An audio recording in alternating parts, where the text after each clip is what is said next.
quero compartilhar algo que o Senhor trouxe ao meu coração nessa última semana, enquanto estávamos orando, para trazer algo, para este momento de nós estarmos juntos como igreja. E o que o Senhor trouxe ao meu coração foi um título: o despertar de um chamado. Queridos, eu creio que todos nós temos um chamado, temos uma vocação da parte do Senhor para conosco. E muitas vezes nós temos isso, e às vezes por alguma situação nós aguardamos, ou a esquecemos, ou muitas vezes até enterramos essa vocação e esse chamado. E quando nós falamos sobre chamado, normalmente as pessoas confundem com coisas que acontecem apenas na igreja, como o chamado ministerial. Mas nós temos um chamado, uma vocação para ser um diferencial no nosso lar, amém? Então nós homens, nós somos vocacionados a ser um homem de Deus em nossos lares também. Você mulher é vocacionada a ser uma mulher sábia que edifica o seu lar também. Então nós vemos que existem sim chamados de Deus para a nossa vida. Existem coisas que Deus nos vocaciona, e isso tem que trazer para Deus a honra, o louvor e a glória. Então o sentido primordial da nossa vida, é o plano que Deus tem para cada um de nós. E por algum momento na nossa história, pode ser que você, de uma certa maneira, talvez não quer mais exercer algo que você sabe que Deus já falou para você. Mas tem coisas que você ainda não descobriu. Então eu quero trazer algo que o Senhor possa ter realmente acesso às tuas emoções, aos teus sentimentos, à tua vida, ao teu ser como um todo, para que nesta noite você possa talvez sair daqui sendo despertado, ou talvez você realmente reconhecendo algo que Deus tem para a sua vida. Se nós pegarmos uma cebola, por um exemplo, às vezes ela pode ter uma camada que não está legal, mas quando retira o estragado, ela tem camadas boas. Então que esta noite o Senhor possa retirar aquelas camadas que talvez tenham feito você, talvez entulhar coisas no teu chamado, na tua vocação, e que realmente nós possamos experimentar a boa, a agradável e a perfeita vontade do nosso Deus. Amém, meu irmão? Glória a Deus. Então quero que você abra a sua Bíblia no livro de Juízes, capítulo 6, eu creio que aqui Deus tem realmente o despertar de um chamado para um homem que influenciou uma geração, que mudou realmente o ambiente, mudou todas as estatísticas que tinham, tudo que falava, todas as pronúncias eram sobre aquela cidade, sobre aquele povoado, eram ruins, eram de fracasso, eram de roubo, e nós vemos que Deus começa a trazer um despertar sobre a vida de Gideão. Nós vamos ler os primeiros 6 versículos, para nós pegarmos um pouquinho apenas de um fundo, de uma base aqui. Então a palavra do Senhor diz assim: fizeram os filhos de Israel o que era mal perante o Senhor. Por isso o Senhor os entregou nas mãos dos midianitas por 7 anos. Prevalecendo o domínio dos midianitas sobre Israel, fizeram estes para si, por causa dos midianitas, as covas que estão nos montes, as cavernas e as fortificações.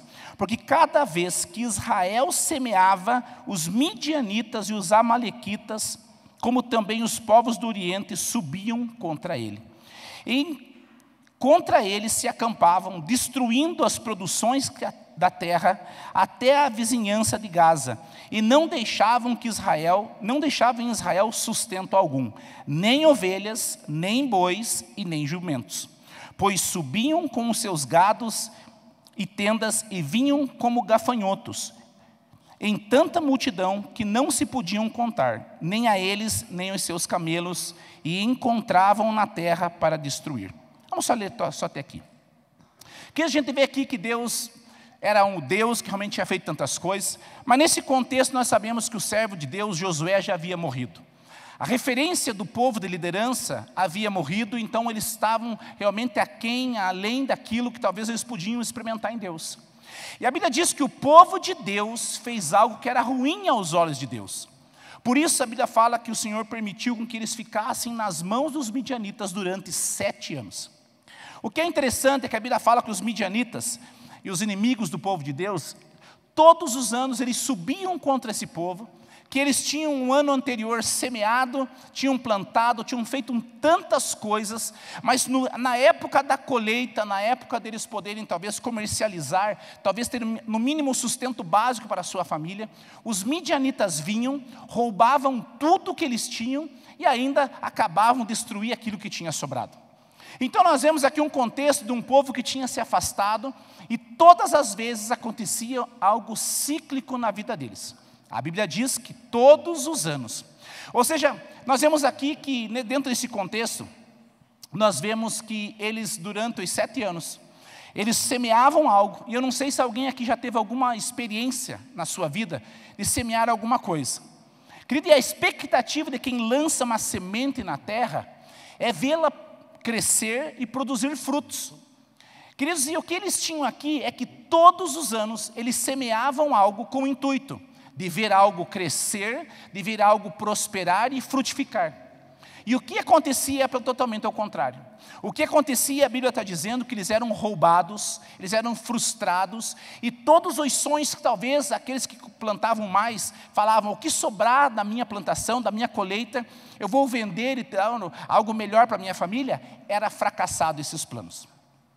Então nós vemos que esse contexto que todo mundo, eu que já conheça do livro aqui de Juízes, capítulo 6, mas a Bíblia chega, querido, num certo momento que Deus chama Gideão. A Bíblia chama um homem, onde nós vamos ler os próximos versículos daqui a pouco, mas no contexto Deus chama Gideão, no versículo 11 em diante, através da figura do anjo de Deus, chega, conversa com Gideão, começa a impulsioná-lo para um propósito maior e tentar talvez de uma certa maneira, de uma certa linguagem, chacoalhá-lo para que ele realmente pudesse ser despertado para o chamado que Deus tinha para a vida dele.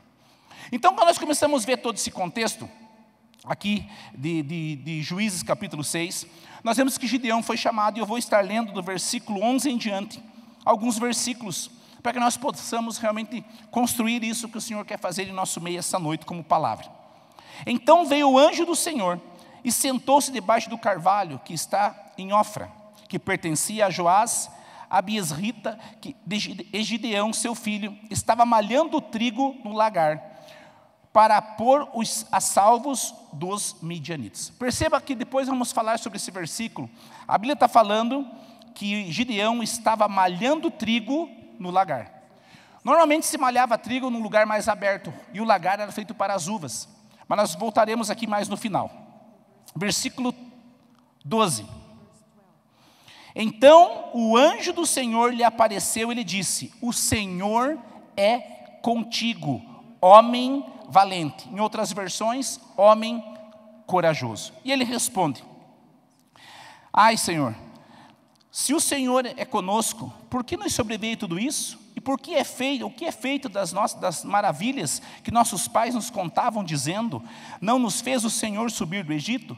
Porém agora o Senhor nos desamparou e nos entregou nas mãos dos midianitas. Então se virou o Senhor para ele. Bom, só até o versículo 13. Então nós vemos aqui que Deus, a primeira coisa que Deus fala através do seu anjo com Gideão, queridos, vou repetir mais uma vez como está o versículo. Ele fala, o anjo do Senhor lhe apareceu e lhe disse, o Senhor é contigo, homem corajoso ou homem valente. Se nós vermos aqui, queridos, não tem nada a ver essa palavra que o anjo trouxe a Gideão, porque ele era um homem que estava escondido, ele era um homem que estava amedrontado, era um homem que trocou as mãos pelos pés, porque ao invés dele malhar trigo, realmente num lugar arejado, que não era ali aqui onde se pisava-se uvas, para fazer o vinho, extrair realmente o suco de uva, nós vemos então que Gideão não tinha nada a ver com isso. E é por isso que Deus começa a trazer um despertar na vida dele. Pode ser que esta noite o Espírito do Senhor já esteja falando ao teu coração, já não necessariamente quando se chegou no culto, mas talvez já há alguns dias. E o que é interessante é que parece aquilo que o anjo, que a parte de Deus, que Deus está falando ao teu coração, meu irmão, não combine com você. Parece que seja algo que é improvável para a sua vida e talvez você. Eu não sei quantos aqui você já recebeu uma correspondência pelo correio que não era sua. Às vezes falam, mas não é para mim. O carteiro errou o endereço. Pode ser que esta noite você esteja falando, pastor, eu acho que esta palavra ou algo que o Senhor está falando ao meu coração já há alguns dias não é para mim. E eu quero dizer, querido, que Deus não erra o endereço, amém? Se tem algo na tua caixa de correio no reino espiritual essa noite, essa carta deve ser aberta, porque Deus tem algo a falar ao teu coração.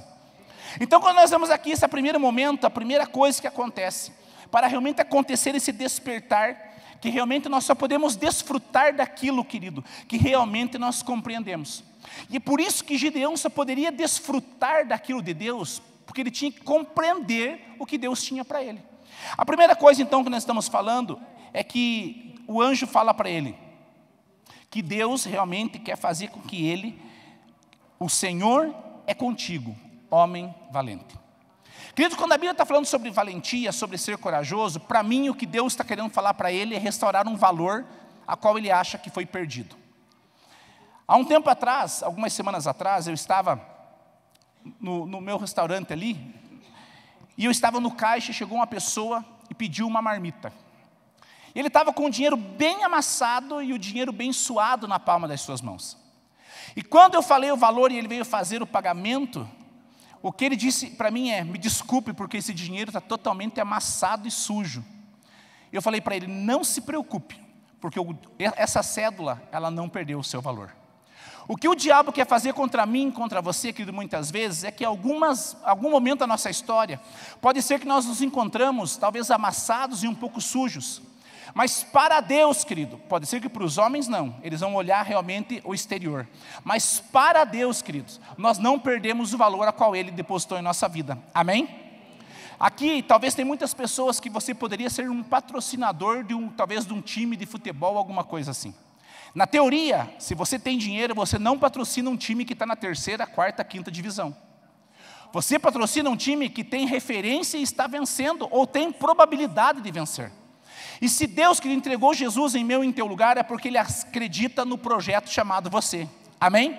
É porque Ele nos patrocinou há 2000 anos atrás com seu Filho amado, para que nós pudéssemos ser despertados para viver a sua boa, perfeita e agradável vontade.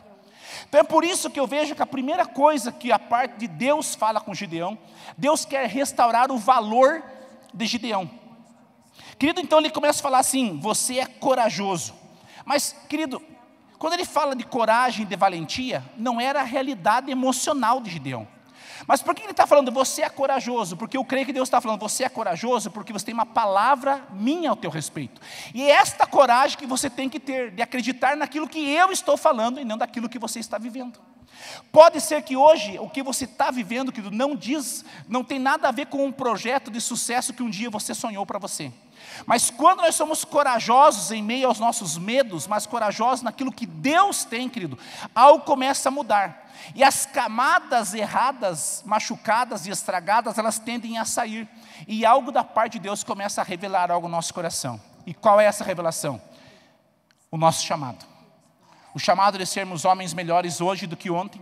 Chamado de serem mulheres melhores hoje do que ontem. Saber que cada dia que nós estamos caminhando em direção ao nosso Deus, nós estamos mais perto de encontrar um Deus que é perfeito, que nos ama. E que também vai nos corrigir para nos tornar cada vez mais semelhantes a Ele. Então, quando nós estamos vendo essa questão, que realmente ele tinha que acreditar, e é esta coragem. Talvez você precise nesta noite, meu irmão, ter coragem de acreditar que Deus tem algo para a sua vida. Que não é o fim de uma história e você quer de uma vez já virar a página para escrever algo novo. Não, Deus tem algo para fazer na sua vida. E eu creio, querido, que você não é um acaso. Você não é apenas um momento entre teu pai e tua mãe. Você é algo que nasceu em primeiro lugar, como diz Jeremias, no coração de Deus. Deus te chamou pelo nome ainda no ventre da sua mãe, meu irmão. E é por isso que nós temos que experimentar aquilo que Deus tem. E para isso, nós temos que ser despertados para esse chamado. Então, quando nós vemos aqui, existem coisas que muitas vezes diminuem o nosso valor. Existem traumas, existem situações que talvez um dia aconteceram ou estão acontecendo, que elas tentam diminuir o valor a qual nós temos em Deus. Então, quando nós começamos a avaliar isso, os traumas do passado, eles tentam fazer isso. Mas os traumas do passado, eles não podem impedir aquilo que Deus tem para fazer na nossa vida. Então, quando nós vemos toda essa questão de realmente dos traumas do passado podem realmente nos paralisar. Queridos, se nós lembrarmos da história de Mefibosete, a Bíblia diz que ele era um jovem que tinha um futuro muito promissor. Ele era filho do príncipe e era neto do rei. O que significa que ele não teria nenhum problema financeiro, não teria problema de fazer viagens internacionais, não teria problema de pegar e conhecer o mundo afora. Ele teria tudo propício para a sua vida. Mas um acidente de percurso, por tentar protegê-lo, acaba trazendo uma lesão a ele, ele se torna coxo, se torna alguém que não conseguiria mais andar. Querido, então entenda que existe sim um chamado de Deus promissor na minha e na tua vida, e pode ser que algum trauma esteja te colocando aquém daquilo que Deus tem para nós. Ele era para estar sentado em um lugar de governo, um lugar autoridade, era para ele estar num lugar de sacerdócio, ali como rei, mas ele foi lançado numa cidade de esquecimento. O que Mefibosete aconteceu? Ele foi jogado em Lodebar, um lugar que é sem pastagem, um lugar que é um lugar de esquecimento. E é por isso que o inimigo da nossa alma, a arma mais mortífera dele contra mim e contra você, é realmente algo psicológico, onde entra a nossa mente. E é por isso que Paulo fala, renove a vossa mente para que nós possamos experimentar. E isso que Deus estava trazendo para Gideão. Você precisa renovar a tua mente, porque eu vou fazer você experimentar a minha boa, perfeita e agradável vontade. Mas quando que Mefibosete estava lá em Lodebar, ele era apenas alguém que rastejava, alguém que tinha dificuldade de locomoção, e ele era sustentado por algumas pessoas. Porém, meu irmão, a Bíblia fala que Davi chega para um dos seus servos e fala, ainda existe alguém da linhagem do meu amigo, do meu parceiro Jonatas, Saul, que eu possa agir de benevolência? Ele fala, existe sim. O que a Bíblia diz, querido, que é isso que nós temos que entender. Deus quer restaurar o nosso valor de quem nós somos. Quando Mefibosete chega perante Davi, a Bíblia fala que ele se prostra e fala, o que o Senhor quer com um cão como eu? Ele emocionalmente, que ele estava se olhando como, viu, eu não tenho nada que está fazendo aqui. Eu tenho que continuar num lugar de esquecimento. Eu tenho que continuar num lugar que não tem pastagem. E o que a Bíblia diz é que Davi restituiu os seus bens e fez com que aqueles que sustentavam ele fossem servos dele a partir daquele momento. O que eu entendo, querido, que se Davi, sendo um homem como eu e você, quantos aqui você tem a memória curta, irmão? Fala a verdade, levanta a mão aí. Eu vou ser bem sincero, é uma bênção a gente estar no meio de cristão, porque a gente fala, ô meu irmão, tudo na paz? Se eu te chamar de meu irmão, querido, a probabilidade é 90% que eu não sei teu nome. Mas você já falei meu nome para você, pastor, mas eu esqueço, meu irmão. Então 90% da probabilidade de eu esquecer teu nome, chamando, minha irmã, tudo bem, meu irmão? E aí, varão? Né? Mensagem é, bom dia varão, tudo na paz. Às vezes o que está na agenda ainda vai, né? O que não está na agenda é porque eu não sei teu nome mesmo, não lembro, meu irmão. Então imagine, talvez Davi, ele talvez esquecia de alguma coisa. Não, Davi ainda se lembrou de quem era Mefibosete. Se ele poderia cumprir realmente a promessa que ele tinha feito a Jonatas, que ele ia ser benevolente para com ele e para com a sua geração. Se Davi, querido, sendo homem como eu e você, no meu caso esqueço facilmente, ele se lembrou. Você imagina o nosso Deus, meu querido, que ele ainda diz, pode uma mãe se esquecer de um filho que amamenta? Eu não creio, mas pode. Existe a porcentagem de probabilidade. Mas ele fala, eu, o Senhor, não me esquecerei de vós. Significa então que o que Davi fez foi trazer Mefibosete para o reino e falou, a partir de hoje você comerá todos os dias na minha mesa. Quem sentava à mesa do rei? As pessoas mais importantes e os seus filhos. Significa que pode ser que hoje o teu valor foi jogado num lugar de esquecimento, falando que você não vale nada, que você vai ser a mesma coisa que uma referência, de uma forma ruim, de um familiar teu. Mas o que Davi fez, querido, foi trazê-lo para a mesa, e perante a mesa, Mefibosete não aparecia os seus traumas, porque ele estava sentado como um filho, e é por isso que foi restaurado até o valor de alguém que se achava como um cão. E eu creio que esta noite, Deus, a primeira coisa que o Senhor quer falar em nossos corações, Ele quer restaurar o teu valor, meu irmão. Quando Ele fala para Gideão, você é corajoso? Como que alguém corajoso que estava escondido, meu irmão? Como que alguém corajoso estava, em vez de ali nas eiras malhar o trigo, estava no lagar onde é para pisar as uvas? Ele estava totalmente, querido, afugentado, amedrontado, e ele era roubado ano após ano. E a minha pergunta do teu coração é, o que o diabo tem roubado do teu coração? Qual é a alegria que o diabo tem roubado da sua vida? O que ele tem mentido e falado que você não tem valor algum, que você não vale nada? Querido, se Deus entregou Jesus é porque Ele enxerga algo que eu e você talvez ainda não vemos. Talvez pessoas jamais enxergarão, mas existe um Deus que não deixou de te ver em nenhum momento dos teus dias. Então, quando nós vemos todo esse contexto, a primeira coisa que eu vejo, que nós só podemos desfrutar daquilo que realmente nós compreendemos, é que Deus, em primeiro lugar, quer restaurar o nosso valor. Pessoas não irão nos valorizar, principalmente quando nós pararmos de agregar algo na vida delas. Mas é aí que é a diferença do nosso Deus, que mesmo que as pessoas não nos valorizem, e como Gideão, ele não tinha valor algum, humanamente falando, naturalmente falando, Deus enxergou algo, o que Deus fez, eu preciso despertar esse cara, porque eu tenho um propósito para a vida dele.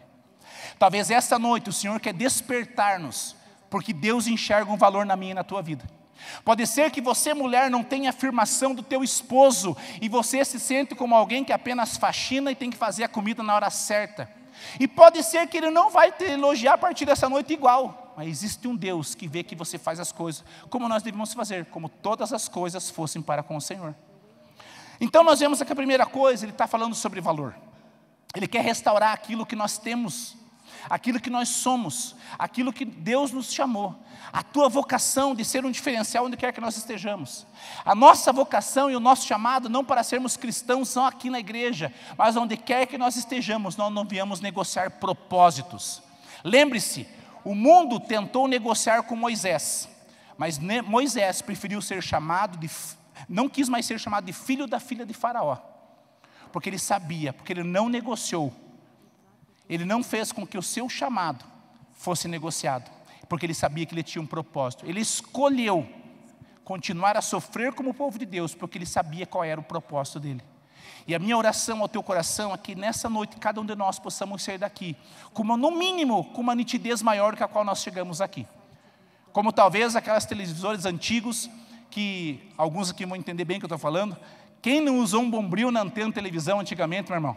Levante a mão aqui. Não, levante quem usou já um bombril alguma vez na sua vida na televisão. Alguns adolescentes aqui, talvez, jovens, alguns, talvez não vão saber o que é isso. O que é pegar um bombril, meu irmão, abrir ali o bombril, que é 1001 utilidades, é ou não é? A 1001 é a antena de televisão. Se coloca ali e mexe a televisão, ou como eu, que nasci e fui criado até os 12, 13 anos no pátio de serraria. Quem sabe o que é esse termo pátio de serraria? Não vou explicar aqui, mas você sabe o que eu estou querendo dizer. Que eu tinha lá fora um cano de ferro, que a antena ficava lá em cima, você ia ter que ir lá e girar. Para a direita, pare, volta um pouquinho, vai para lá. E daqui a pouco estava aquele chuvisco para a gente assistir televisão, é ou não é? Então nós temos que ver e temos que sintonizar a nossa vida para aquilo que Deus tem, mas para isso Ele quer restaurar o nosso valor.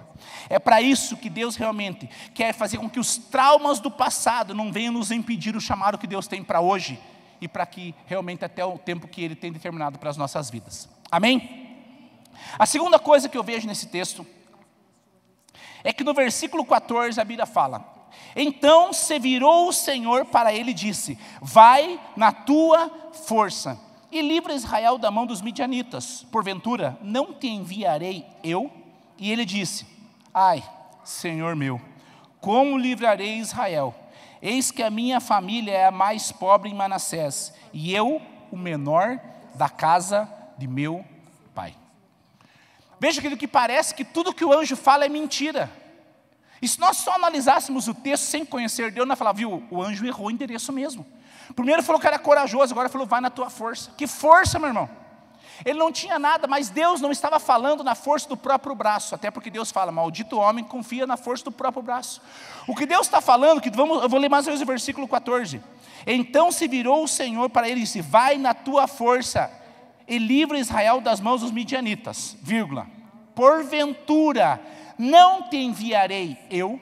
Qual é a força na vida de Gideão, querido? Não é a habilidade de guerra, até porque se ele estava mexendo com plantação, ele era um guerreiro. Não tinha estratégia de guerra nenhuma. Ele tinha como só se esconder e fugir. Mas o que Deus está falando, vai nessa força. Eu estou te enviando. E quando nós começamos a analisar sobre essa força, ele fala, eu estou te capacitando. Qual é a resposta de Gideão? Senhor, eu sou o menor. Como que eu vou conseguir livrar o povo de Israel se eu sou o menor, a minha família é a mais pobre, da menor tribo? Não é compatível isso. Que é igual quando o anjo desce para falar com Maria e fala, salve agraciada, do teu ventre sairá o Salvador. Ela talvez pense, deve ter tantas Marias ali, né? Ela viu alguma outra Maria, menos eu. Eu sou desposada, eu sou virgem, ela falou. O anjo falou, não. Lembra tua parenta, Isabel, já avançada de idade, que era estéril? Pois é, ela não está grávida já de alguns meses. O que acontece? O anjo vem e traz uma revelação, traz um despertar na vida de Maria. Fala assim, viu, você pode ser isso, mas não é algo natural que eu vou fazer. Não é algo sobre José, através de José, através do meu espírito. E por isso que depois, quando ela chega perto de Isabel, já com alguns meses de gestação, e quando realmente elas se cumprimentam, a Bíblia fala que no ventre de Isabel, realmente se mexe ali João Batista. Por quê, queridos? Porque havia realmente um propósito, e os propósitos ali, o chamado, as vocações estavam se unindo. Ele vinha anunciar aquele que estava para vir. E é isso que nós temos que compreender, querido. A tua ótica pode ser que não pode acontecer. Como que eu vou dar a luz se eu sou virgem? É isso que nós entendemos. Deus que faz a obra na nossa vida. Ele não talvez vai explicar nos mínimos detalhes, mas o que nós podemos crer, se nós estamos aqui esta noite, é que Deus não é homem para que minta. E se Ele falou um dia a meu e teu respeito, Ele vai cumprir, meu irmão. Então, quando nós vemos quando Ele fala que Ele é o menor e o mais fraco, compreenda, querido, quando o Gideão foi chamado para livrar o povo, talvez no pior momento que Israel estava vivendo. 7 anos sem Deus, que existe pior momento? Não tem como existir pior momento se não tiver Deus habitando no nosso meio. A Bíblia diz que Deus chama ele no pior momento, sendo o menor, o mais fraco e o mais pobre. Por isso que nós temos que compreender que Deus não olha os teus recursos, Deus não olha a nossa capacidade, embora temos que nos aprimorar sim. O mercado de trabalho exige, até mesmo a Bíblia, temos que cada vez mais entender mais aquilo que Deus quer. Mas Deus não está preocupado com as suas habilidades, meu irmão. Deus está preocupado com o propósito que Ele tem através de nós. Então, quando nós vemos aqui, segunda, fala, eu sou o menor e mais fraco, Deus chama Gideão talvez no pior momento da vida dele.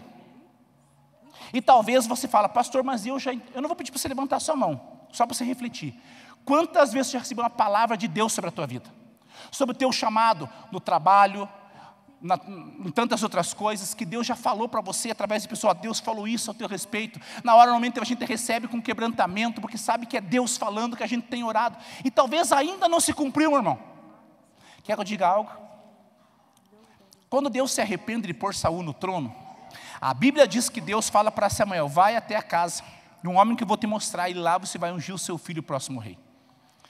A primeira pessoa que chega, o primeiro filho, é Eliabe. Forte, alto. Primeira coisa que Samuel fala, esse aí é o cara. Vamos já jogar o óleo aqui. Calma, calma, não é isso. Nós muitas vezes, querido, nos impressionamos com o exterior. Nós muitas vezes somos influenciados pelo aquilo que nós enxergamos. E aí, tanto para o bom quanto para o ruim. Mas o que Deus fala, que depois de passar todos os filhos, Ele fala, viu, não vamos comer enquanto deve ter alguma coisa errada, está faltando um. E um tal de Davi, o menor de todos, que nem estava presente. A Bíblia fala que foi chamado para estar naquela festa. Compreenda que perante toda a família, ele foi ungido o próximo, ou seja, ele foi ungido rei de Israel. Amém? Ele saiu dali, querido, e já sentou no trono para governar. Amém? Não. Ele saiu dali e foi cuidar de ovelhas. Compreenda que Deus prometeu, Deus fez um chamado, Deus ungiu através do profeta Samuel, falou, esse é o próximo rei. Mas ele sai dali, meu irmão, e não sai com uma coroa, não sai com batedores à frente, não sai com soldados, não sai já com um manto sacerdotal ali de rei, de realeza. Ele continua cuidando de ovelhas, meu querido. Até que um gigante chamado Golias se posiciona contra eles. Pode ser que hoje você esteja passando um dos piores momentos de alguma área da sua vida, querido, e você fala, como que Deus vai fazer? Deus se esqueceu de mim. Quando a Bíblia fala que o Golias, o incircunciso, se levanta contra o povo de Israel, a Bíblia diz que Davi fala, eu vou contra esse cara no nome do Senhor dos Exércitos. O que nós compreendemos que Deus está falando, que a força de Davi não era na sua habilidade, até que Saul fala, o que você vai fazer lá, meu filho? O que você quer lutar lá, você é muito fraquinho, miudinho, mirradinho, o cara lá é um gigante.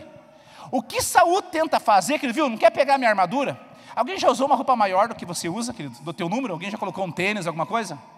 É confortável ou desconfortável? Né? Quantos filhos aqui, inclusive nós somos pais, já usamos as botas, os sapatos de pai e de mãe, é ou não é? Eu usava a bota do meu pai, que ele andava arrastando porque não conseguia levantar, né? Meu pai usava botas. Só bota, meu irmão. E ele andava, eu colocava o pé dentro da bota e saía andando. Não dá certo. Então veja que o que Saul tenta fazer, usa minha armadura porque eu sou o rei. O que a Bíblia fala é que Davi não se conformou com aquilo, retirou aquilo e falou: eu vou no nome do Senhor dos Exércitos. Qual era a força de Davi, meu irmão? Não era na sua habilidade, não era na sua armadura, não era nos seus bens. Era no Deus que chamou ele e ungiu ele algum tempo anteriormente, num tempo antes, e nada tinha mudado. O que foi Golias na vida dele? Golias era para trazer uma sentença de derrota. Mas o que aconteceu foi que Davi se apropriou daquilo que Deus tinha feito. Aquilo que tem sido um gigante na sua vida pode ser um trampolim para o teu propósito, seu chamado ser despertado essa noite. Aquilo que tem sido mais dificultoso na tua história, meu irmão, não olhe como um gigante que se sobrepõe em altura, em estatura, em força sobre todos. O que Davi olhou não foi o tamanho do gigante, foi o tamanho da testa. Essa testa eu não posso errar. Uma pedra, meu irmão, foi na testa, tombou o gigante. Por quê, meu irmão? Não foi porque Davi era o melhor de todos no sentido da habilidade, foi porque ele foi no nome do Senhor dos Exércitos. Como que Davi foi corajoso, querido? Eu sou Davi e eu vou... Não, ele falou: eu vou no nome do Senhor. E é por isso que nós podemos sim experimentar um despertar da parte de Deus na nossa vida, mas não na força do nosso braço, meu querido, mas é na força do nome do Senhor dos Exércitos. Os gigantes que se levantam contra você pode ser um trampolim para você ir para um novo momento da tua história. Os gigantes que se levantam, que pode ser um trampolim para você experimentar aquilo que Deus já escreveu a nosso respeito. Hoje pode ser que você esteja no capítulo da tua história vivenciando que talvez não está tão bom, mas o nosso Deus é bom e Ele continua a fazer os seus grandes feitos onde quer que Ele esteja, onde quer que nós estejamos. Então nós vemos que a segunda coisa é que o problema de nós ter uma autocomiseração, de acharmos os menores, os mais enfraquecidos, nós anulamos Deus de agir na nossa vida. Por isso que essa noite você tem que sair daqui, mesmo que a tua realidade natural seja essa. Nós não somos seres naturais, nós somos seres espirituais, amém, querido? Que estamos de passagem por aqui. E enquanto estivermos, Ele tem que ser glorificado através do teu chamado, da tua vocação. Então, quando nós vemos aqui que a Bíblia está falando sobre realmente ele era o menor, tem momentos sim que nós podemos ser inferiorizados em várias coisas, porém, isso não é uma barreira para o nosso Deus, porque para o nosso Deus não há impossíveis. Você tem que parar de carregar palavras que um dia lançaram sobre você. Você tem que parar de carregar palavras que um dia mencionaram que você nunca ia ser nada. E quando você erra, você tem medo de dar o outro passo, porque você tem medo de errar novamente. Guarde bem isso. Um vencedor foi apenas um fracassado que tentou mais uma vez. Talvez fracassos fizeram parte da nossa história, mas fracassos não é o fim. Querido, os últimos dias não definem quem eu e você somos. Quando a Bíblia fala que Jesus havia sido crucificado, estava no terceiro dia, a Bíblia fala sobre os discípulos que estavam retornando a Emaús. O que a Bíblia fala sobre eles? Que eles estavam caminhando e falando: nossa esperança se foi. Jesus, que era para ser, morreu, acabou. Ainda era o terceiro dia. E eles estavam falando, de repente Jesus começa a caminhar com eles, eles não percebem Jesus. Sabe por que eles não perceberam Jesus? Porque eles estavam lambendo, me perdoem a expressão, um lambendo a ferida do outro. Um olhando apenas as coisas ruins, um olhando apenas aquilo que aparentemente tinha acabado.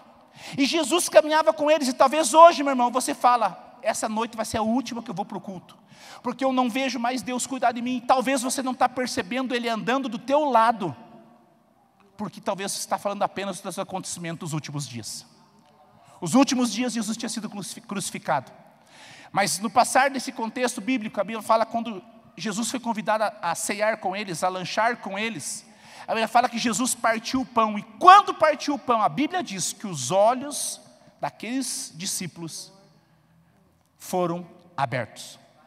Sabe o que mexe com o meu coração? É que Jesus sai de cena, desaparece, e eles começam a conversar, e eles são desafiados, queridos, eles são encorajados, eles voltam a realmente ter força, para ir para Jerusalém, para falar: nós vimos o Messias, Ele ressuscitou, a promessa se cumpriu, nós vamos viver aquilo que foi dito todos os tempos, Deus não é homem para que minta, e nem se esqueça de nós. Sabe o que mexe muito com o meu coração? Que um vira para o outro e fala: quando aquele homem vinha conversando conosco, na caminhada, o teu coração não começou a queimar quando ele falava? Quando Jesus começou a ensinar, começou a falar das leis de Moisés, começou a falar um monte de coisa ali no trajeto, um falou: nosso coração começou a queimar. O que significa, meu irmão, é quando nós realmente começamos a ter uma força que não é nossa, mas vem dele, o nosso coração volta a queimar novamente. A Bíblia fala, nosso coração começou a queimar. Significa, irmão, quando nós começamos a descobrir o propósito de Deus para nós, por mais que nós andemos numa direção errada, existe um Deus que vem nos despertar, e para nós vê-lo, nós precisamos parar de falar de problema, meu irmão. Tem que parar de falar não sei do que, nós temos que falar que existe um Deus. Ah, mas está acontecendo morte, mas o meu Deus é vida. Está acontecendo perda, mas Ele é ganho. Está acontecendo isso, mas o meu Deus é o contrário. E é por isso que a Bíblia fala que o coração deles começou a queimar na caminhada. E quando nós estamos orando, eu senti alguns corações frios esta noite. Não necessariamente apagados, mas um pouco mais frios. E talvez essa é uma noite do Senhor realmente colocar realmente uma força em nosso interior, que vem dEle, querido. E é isso que a Bíblia está falando. Ele fala, no versículo 14, vai nessa tua força. Não é a força de Gideão. É a força de Deus através dele. Pare de tentar se debater com a força do teu braço, do teu entendimento. Muitas vezes existem mulheres que estão desistindo porque talvez você quer impulsionar teu marido para algo, você quer já empurrar com o pé, ver se ele vai. Minha irmã, não é com o pé, é com o joelho no chão que você vai orar e vai estabelecer a tua casa, sendo uma casa edificada. Não é apenas querendo trazer um comportamento e agressão verbal para tentar mostrar quem é errado. Querida, nossa guerra não é contra a carne e o sangue, é contra principados e potestades. E em Cristo Jesus nós somos mais que vencedores nas regiões celestiais. Já está determinado algo ao nosso respeito. Por isso, nós temos que experimentar tudo que Deus tem. E desta maneira, no primeiro momento, temos que descobrir, que Deus revele novamente ao nosso coração qual é o valor que nós temos. A segunda coisa, qual é a força? Por menores ou mais empobrecidos, como era o contexto de Israel, Deus não deixou de fazer a obra dele na vida daquele povo. A terceira coisa, deixa eu ver que horas são já aqui. Se o Ministério do Louvor puder subir. A terceira coisa que eu vejo, queridos, é que a Bíblia fala no versículo 25. Vou ler do 24 e o 25. Então Gideão edificou ali um altar ao Senhor e lhe chamou. Ele chamou de o Senhor é paz. Ainda até o dia de hoje está o altar de Ofra, que pertence ao Abiesrita. Versículo 25. Naquela mesma noite, lhe disse o Senhor, toma um boi que pertence a seu pai, a saber, o segundo boi de 7 anos, e derriba o altar de Baal, que é de seu pai, e corta o poste ídolo que está junto ao altar. Aqui eu creio que é uma terceira coisa que acontece para um despertar em nossas vidas, do nosso chamado. Nós precisamos, queridos, derrubar conceitos errados que foram ensinados a nós. A Bíblia fala que Gideão construiu algo e poderia ter deixado o altar velho quieto. Não, Deus fala, vai e destrói aquele altar, destrói aquele conceito equivocado. Sabe qual era o conceito de família sempre ensinado nas entrelinhas para a minha vida? Não deu certo, separa. Esse é um conceito, querido, equivocado, porque o nosso Deus é um Deus de restauração.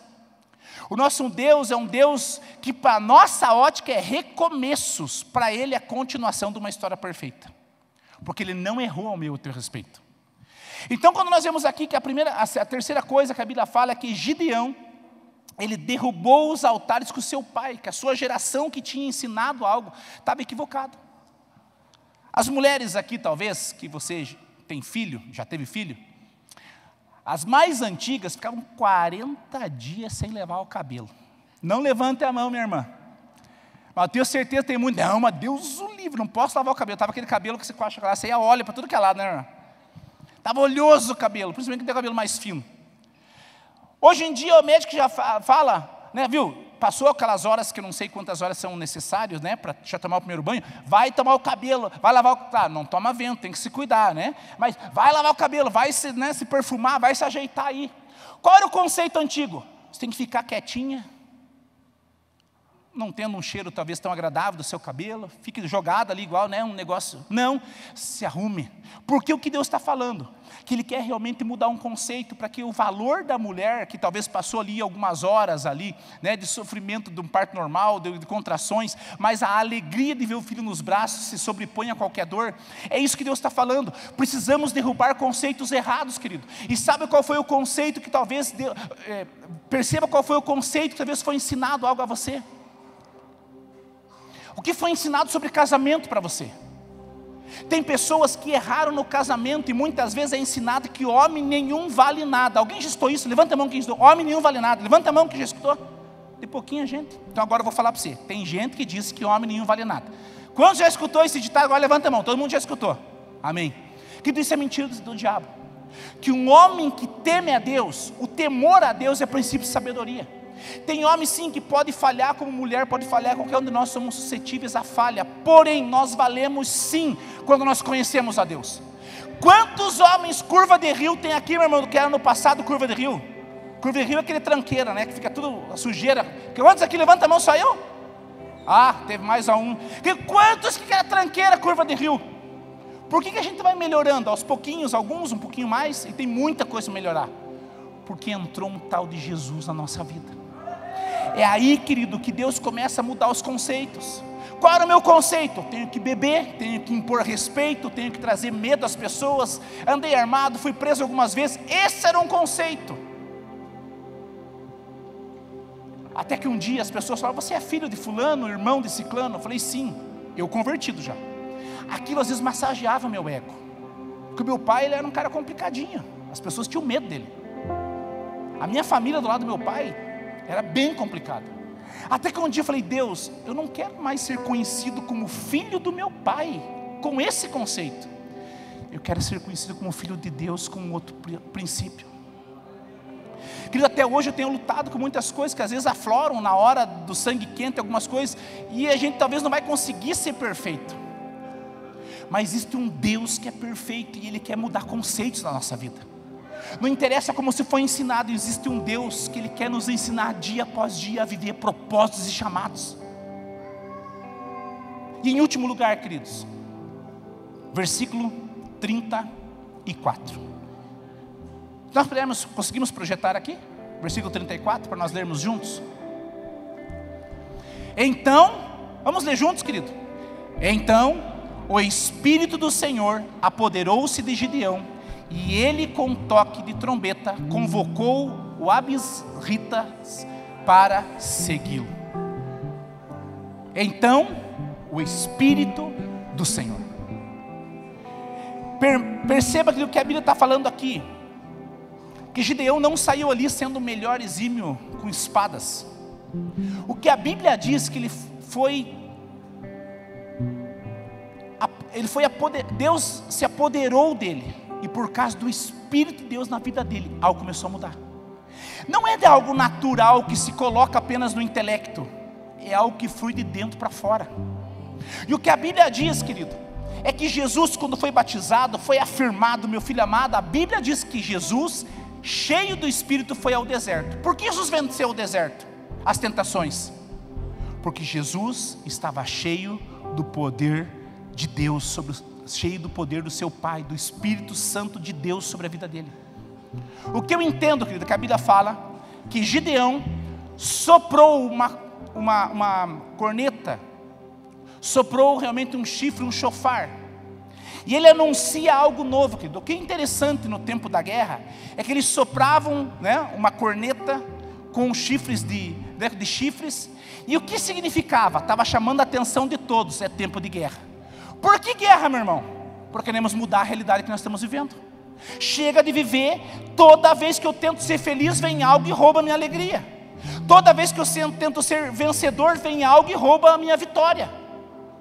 O que a Bíblia está dizendo é que Gideão tocou o chifre, tocou o instrumento de sopro, e ele está falando: a partir de agora, algo vai começar a mudar. Por quê, meu irmão? Porque o Espírito do Senhor se apoderou dele. E quando o Espírito de Deus se apoderou dele, ele começou a tocar aquilo ali. O que ele estava comunicando a todos? Chega, a partir de hoje nós vamos nos levantar, porque Deus vai nos dar vitória. Talvez é essa noite, meu irmão, que nós podemos realmente, como um quarto e último ponto, nós vivermos cheios desse poder de Deus. Pastor, como eu vivo cheio do poder do Espírito? Se coloca em pé, meu irmão, em nome de Jesus. Mas como nós sermos cheios do Espírito? Como que eu posso viver como realmente a Bíblia fala em cheios do Espírito? Tem uma historinha que fala que 3 jovens estavam com seu pastor, e o pastor falando sobre o Espírito de Deus. E eles chegam e falam: pastor, mas como que eu posso ser cheio do poder, cheio do Espírito? O pastor pega uma peneira, entrega na mão dos 3 jovens e fala: vão até aquele rio, e quando vocês encherem essa peneira, vocês vão descobrir a resposta para essa pergunta. Os 3 jovens saem rápido, porque eles queriam descobrir essa resposta. Chegam no rio, colocam a peneira, e quando eles tiram da água, a peneira começa a escorrer a água e fica vazia. Passaram-se algumas horas, meu irmão, e 2 dos rapazes falam: viu, esse pastor está louco, não tem como se encher, vamos largar a mão, vamos para nossa casa, não adianta insistir, e isso é um projeto falido. Mas um jovem teve uma atitude diferente. A Bíblia diz que ele continuou lá no rio, e ele abaixava aquela peneira, e ele subia, e de repente a água escorria pelos buracos da peneira. O pastor vê aquilo e chega até ele: daí, meu jovem, como está? Pastor, eu estou desanimando, porque eu só consigo encher a peneira quando ela está debaixo da água, eu não consigo encher a peneira quando ela sai. O pastor falou: essa é a resposta para viver cheio do Espírito. Nós só podemos viver cheios do Espírito quando nós estamos mergulhados nele.